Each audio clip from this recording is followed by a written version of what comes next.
కనుక మన దేవుడు ప్రయాణాలలో కాపాడే దేవుడు, మన అవసరాలు తీర్చే దేవుడు, మనకు ఉత్తరం ఇచ్చే దేవుడు, మనకు సహాయకుడైన దేవుడు.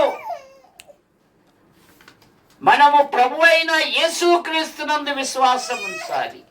కారణం, మానవుడు పాపములో పుట్టి, పాపములో పెరిగి, పాపములో జీవిస్తూ, పాప పరిహారము కొరకై అనాది నుండి అనేకమైన ప్రయత్నములు చేయుచున్నాడు.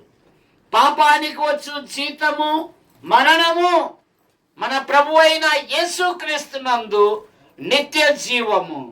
మనుషులు ఒక్కసారి మృతి పొందవలెను, ఆ తర్వాత తీర్పు జరుగును.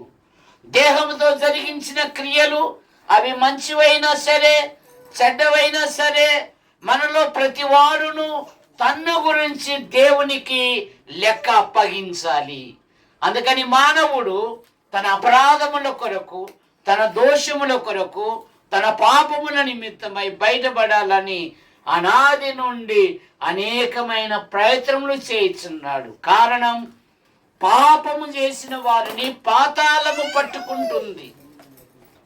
బైబిల్ సెలవిస్తుంది కదా, కొందరి పాపములు తేటగా బయలుపడి న్యాయ తీర్పునకు ముందుగా నడుచును, మరికొందరి పాపములు వారి వెంట వచ్చును.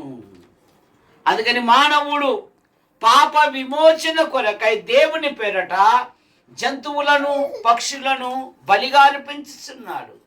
జంతువుల యొక్క రక్తము, పక్షుల యొక్క రక్తము పాపములను తీసివేయుట అసాధ్యము గనక లోక పాపం మోసుకుని పోవు దేవుని గొర్రెపిల్లగా మన పాపముల కొరకు, మన దోషముల కొరకు, మన అపరాధముల నిమిత్తమై ఆయన సిలువలో బలియాగమయ్యాడు.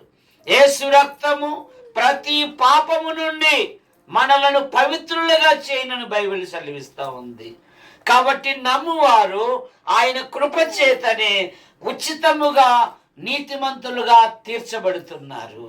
కావున ప్రియుడా, మన అపరాధముల కొరకు, మన దోషముల కొరకు చనిపోయిన యేసుక్రీస్తునందు విశ్వాసం ఉంచితే ఆయన నీ పాపాలు క్షమిస్తాడు.